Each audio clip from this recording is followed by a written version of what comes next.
On the eve of one of World War II's most significant battles, two men stood on opposite sides of the English Channel, each lost in their own thoughts and fears, their fates unknowingly intertwined by the impending dawn. John Adams, a young soldier from the United States, sat quietly on the deck of a transport ship, staring into the dark, restless waters that separated him from the French coast. The night was eerily calm, a stark contrast to the storm of emotions raging within him. Around him, his comrades tried to catch some sleep, their faces etched with a mix of determination and apprehension.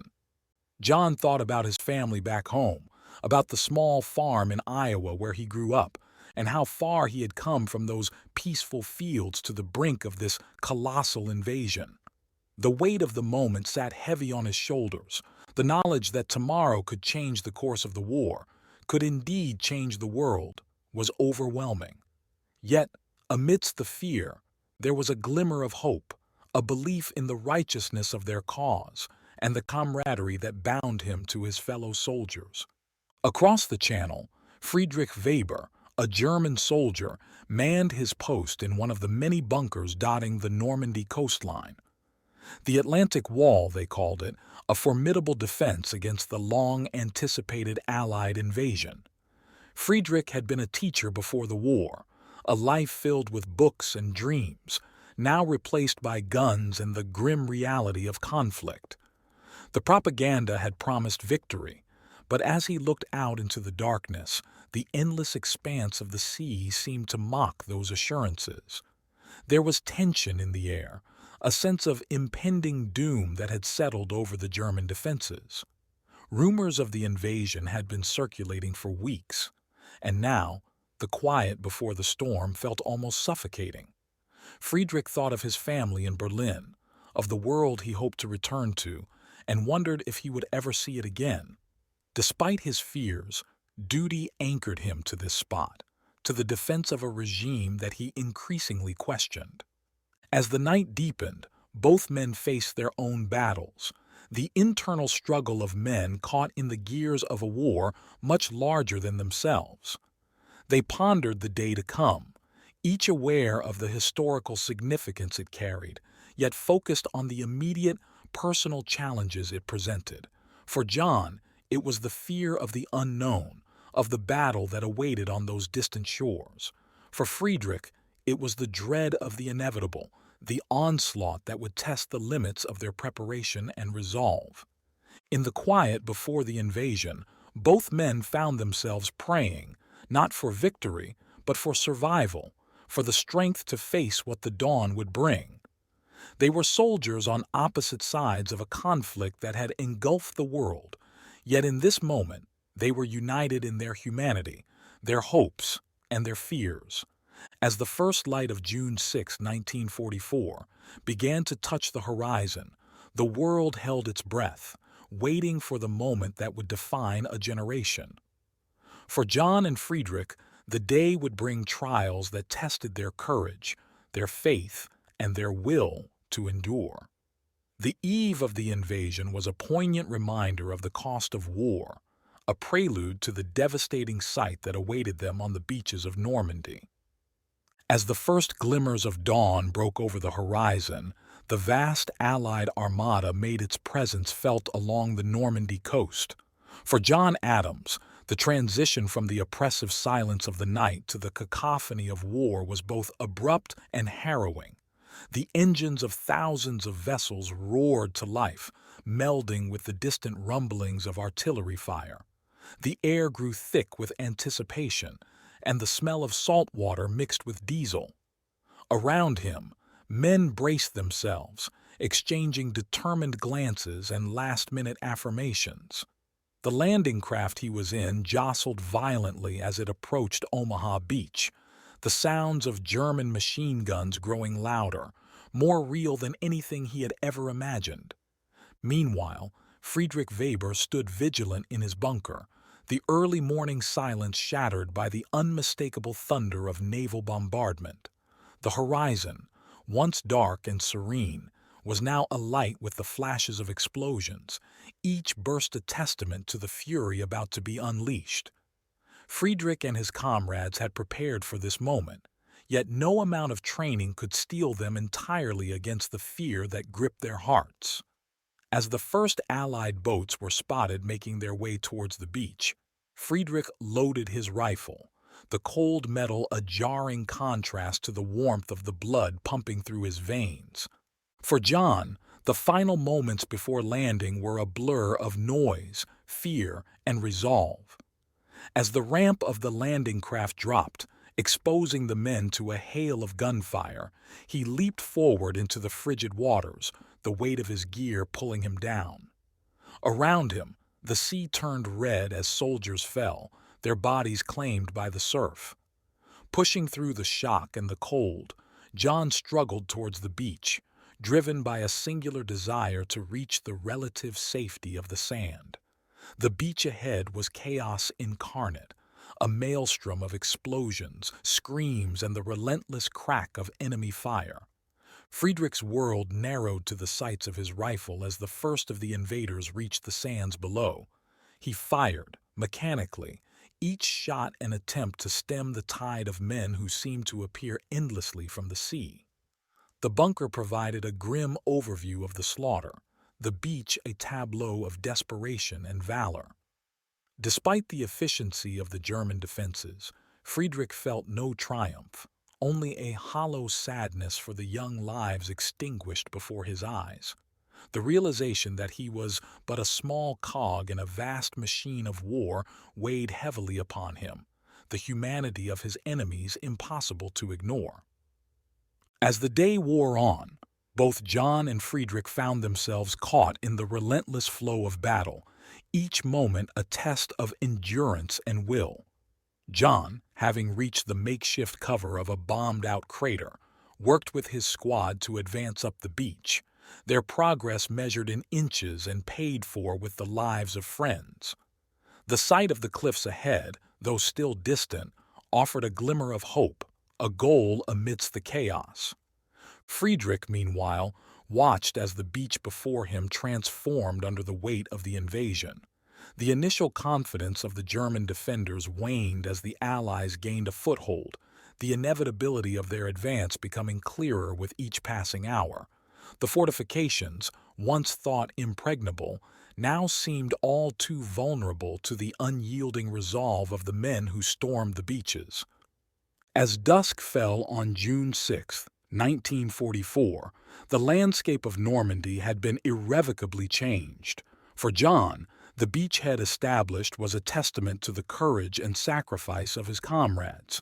For Friedrich, it was a harbinger of the long retreat to come. Both men, exhausted and forever changed by the day's events, faced the realization that this was but the opening chapter of a longer, more grueling campaign. D-Day had arrived, and with it, the devastating sight of war laid bare. The dawn of the day following D-Day found both John and Friedrich grappling with the immediate consequences of the invasion. The beachhead at Normandy, now firmly in Allied hands, was a hive of activity as men and materials poured onto the sands, each wave reinforcing the foothold established under such grievous cost. John, his uniform still damp with seawater and stained with the grime of battle, moved with his unit through the newly secured beachhead towards the interior. The terrain ahead promised new challenges. The bocage country of Normandy, with its dense hedgerows and narrow lanes, was a defender's paradise. The beauty of the French countryside stood in stark contrast to the task at hand.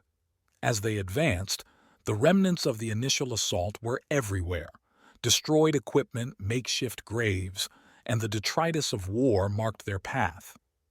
The first engagement of the day came swiftly. German forces, entrenched behind a thick hedgerow, unleashed a volley of machine gun fire as John's squad attempted to cross an open field. The sound was deafening, the air thick with the whir of bullets.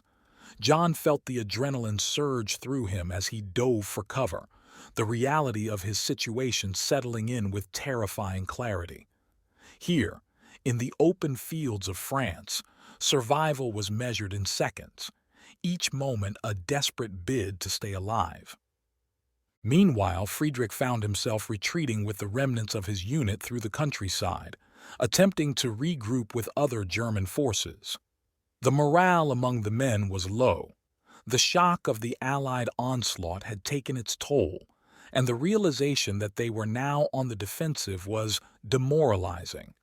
As they moved, Friedrich's thoughts were with those left behind on the beaches, the friends and comrades whose lives had been extinguished in the inferno of the invasion.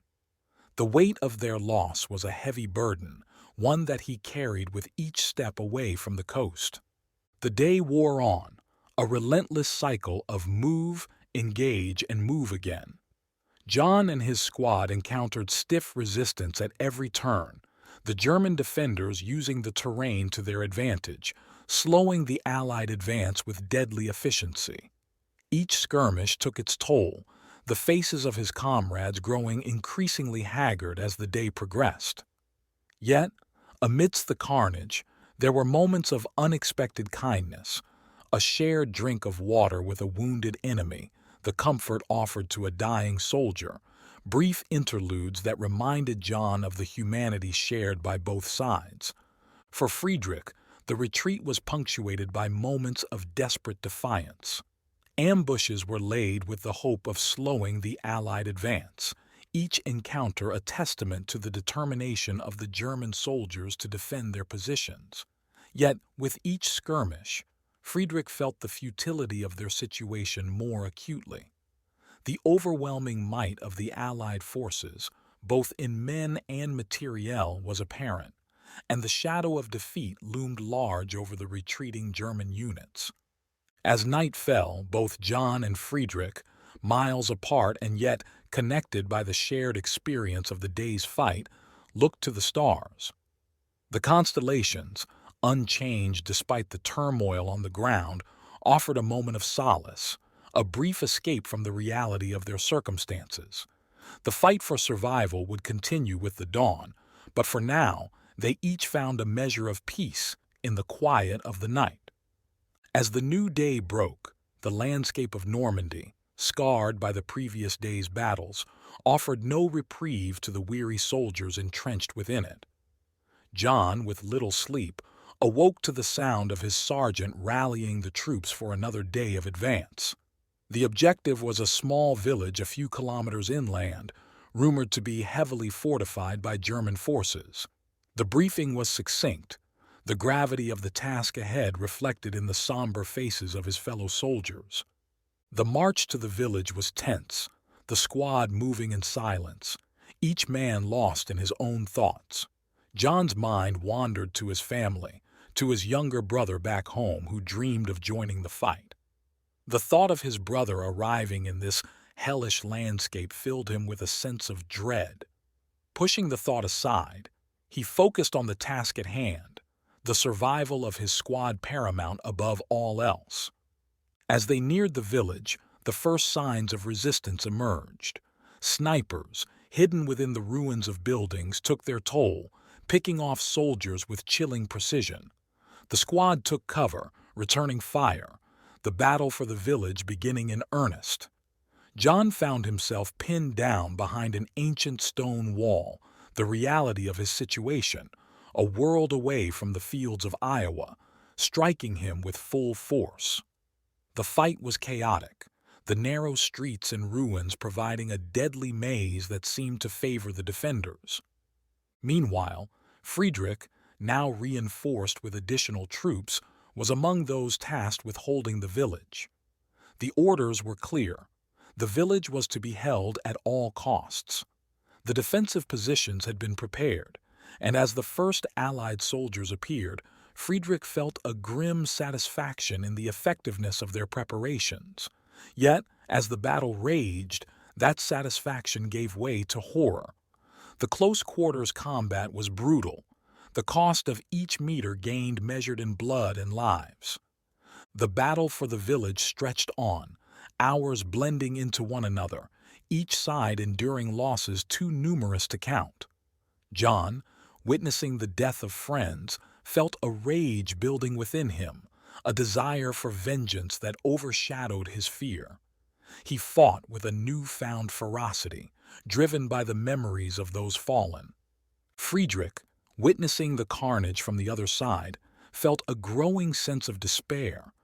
The village, for which so much blood was being spilled, lay in ruins, its strategic value lost amidst the destruction. The realization that this battle was but one of countless others, each as savage and as costly, weighed heavily on him. As night approached, the fighting finally began to wane. Both sides, exhausted and depleted, withdrew to regroup.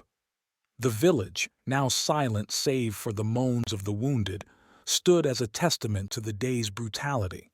John, amidst the ruin, felt a hollow victory.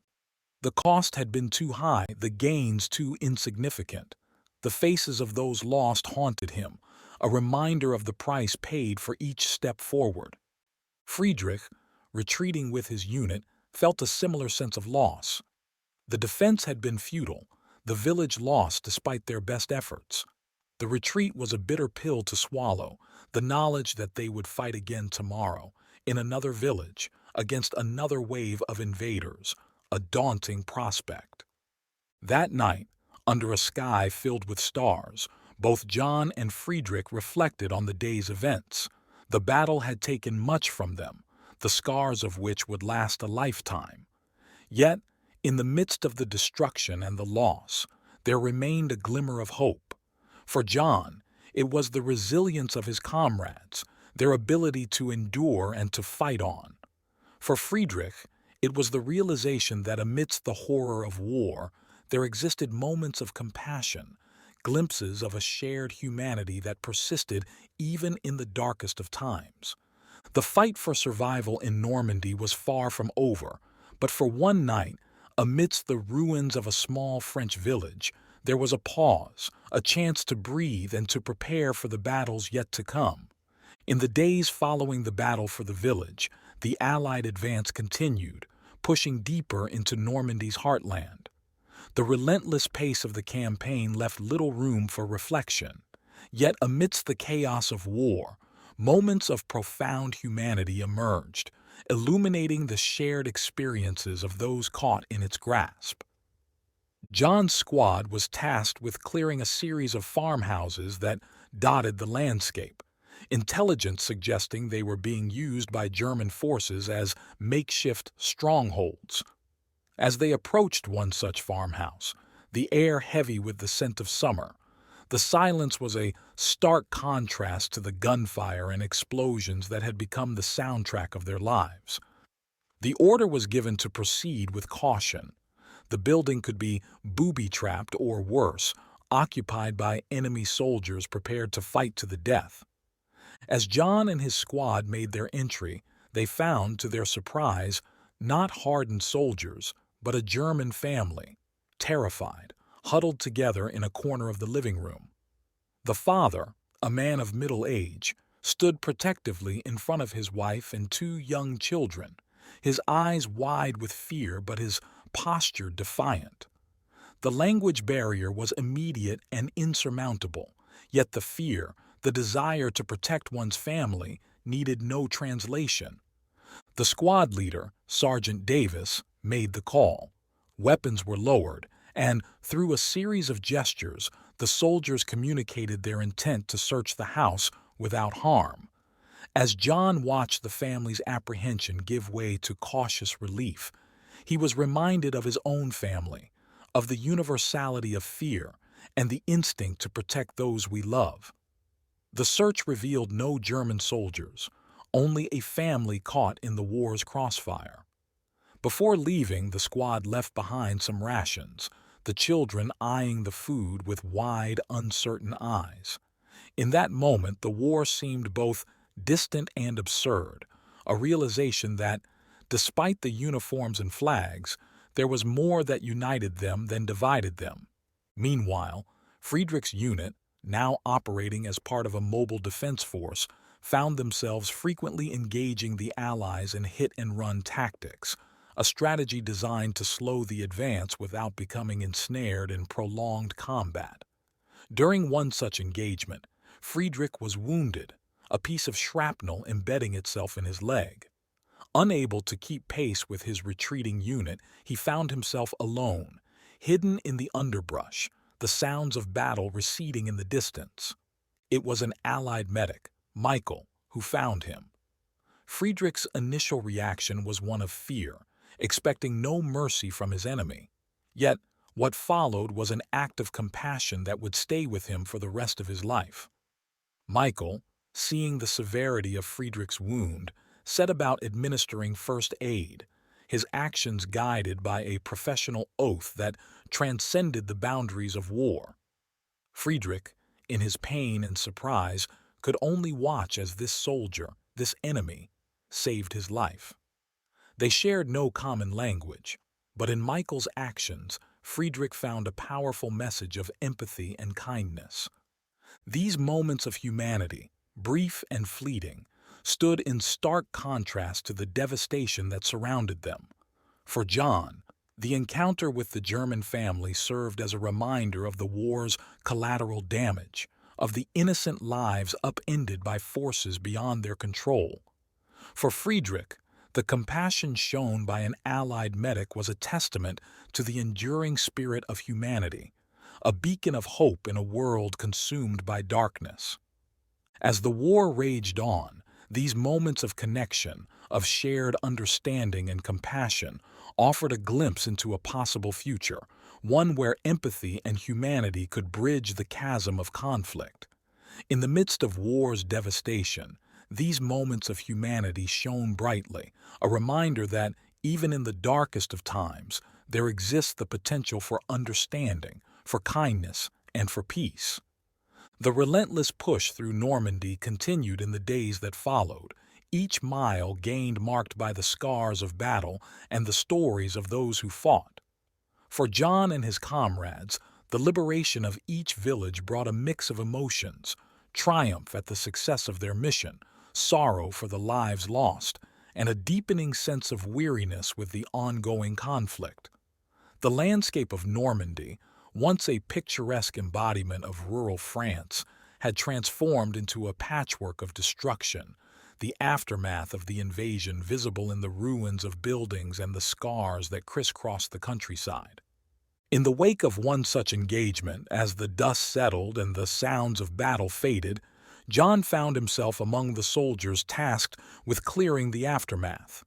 It was a grim duty, retrieving the fallen and assisting the wounded, a tangible reminder of the cost of each step forward.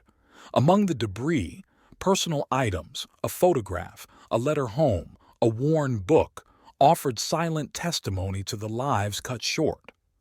John collected these items with reverence, understanding that for some families, these fragments would be the only remnants of their loved ones. Meanwhile, Friedrich, now a prisoner of war, experienced the aftermath from a different perspective. The initial fear and uncertainty of capture had given way to a resigned acceptance of his situation. As he and other German soldiers were processed and moved to a POW camp, Friedrich found himself reflecting on the events that had led him here.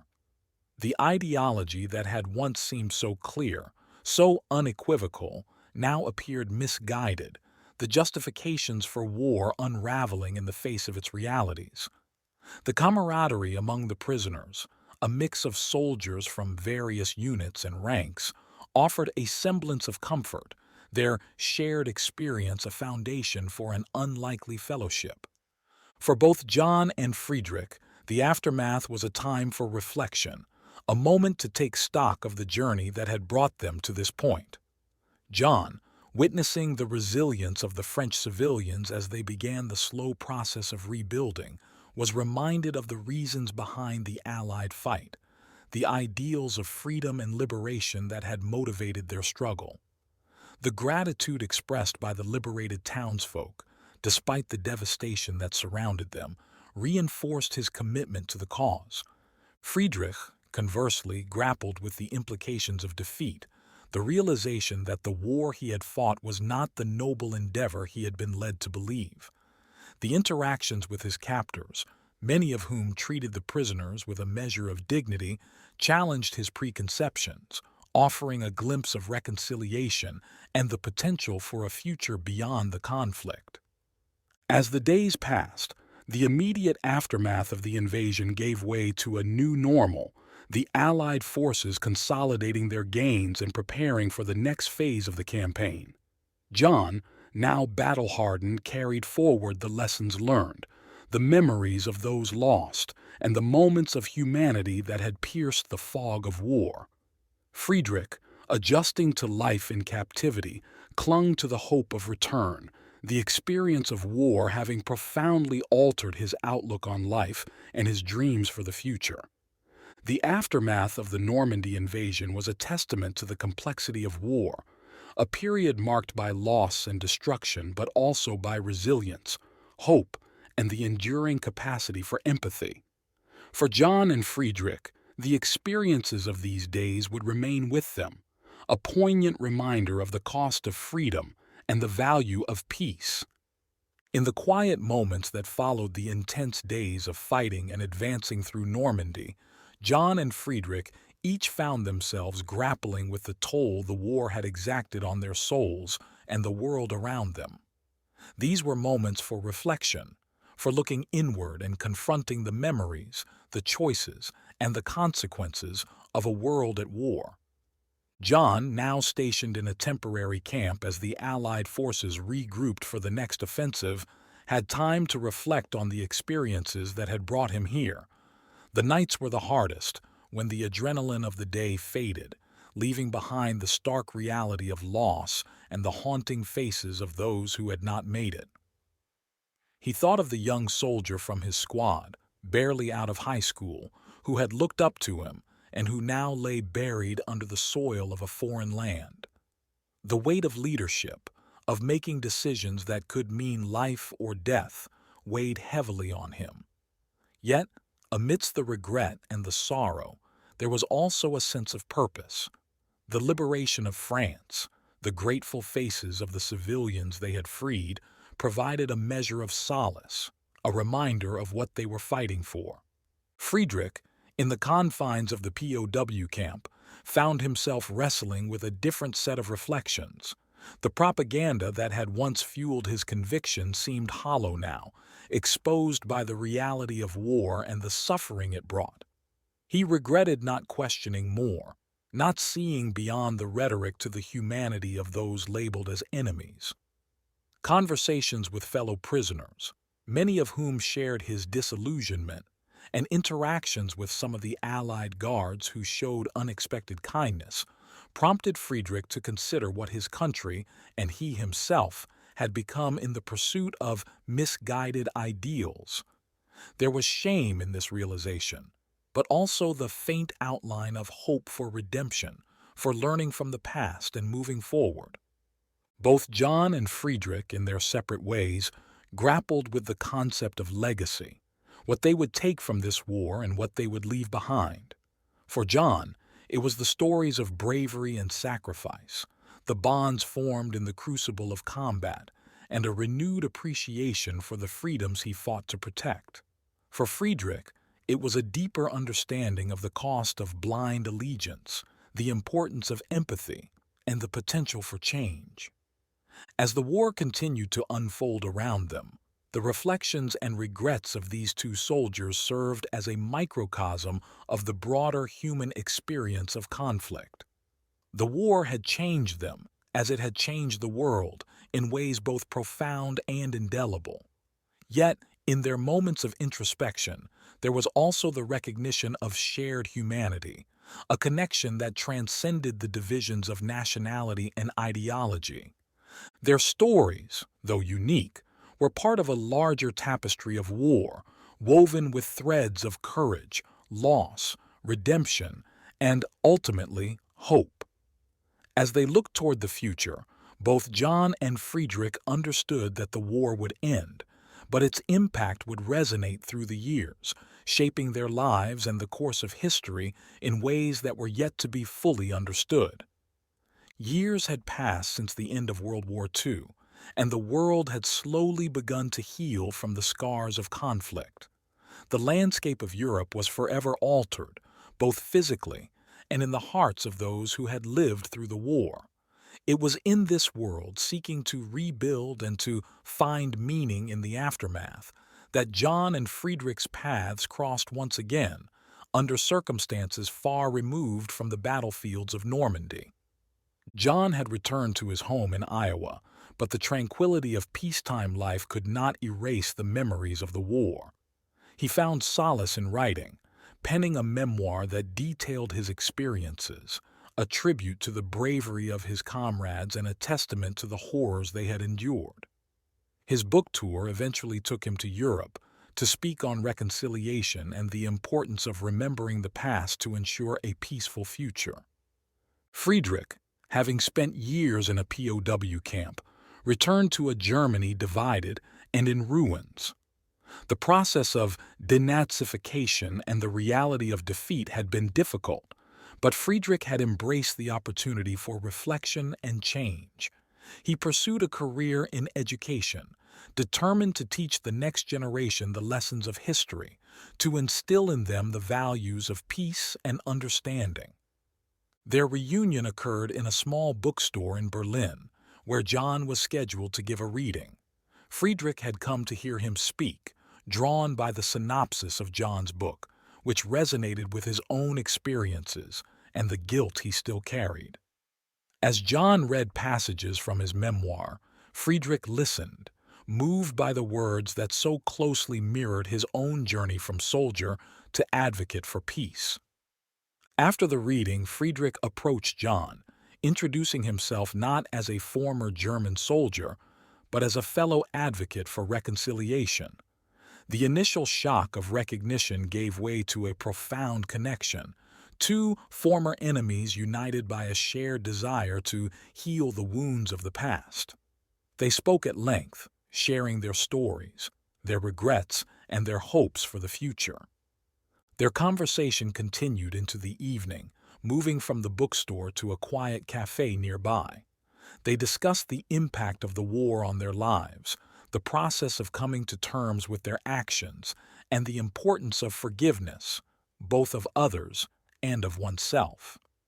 It was a deeply personal exchange, one that offered both men a sense of closure and a new perspective on their shared history. The meeting between John and Friedrich, once adversaries bound by the circumstances of war, now friends joined by the pursuit of peace, symbolized the potential for reconciliation and understanding. Their story, a single thread in the larger tapestry of post-war Europe, highlighted the capacity for change and the enduring strength of the human spirit. As they parted ways that night, promising to keep in touch and to continue their work in fostering dialogue and peace, it was clear that this was not an end but a new beginning. For John and Friedrich, and for a world emerging from the shadow of war, the journey toward reconciliation and mutual understanding was just beginning, a hopeful testament to the possibility of a future defined not by conflict, but by compassion and shared humanity.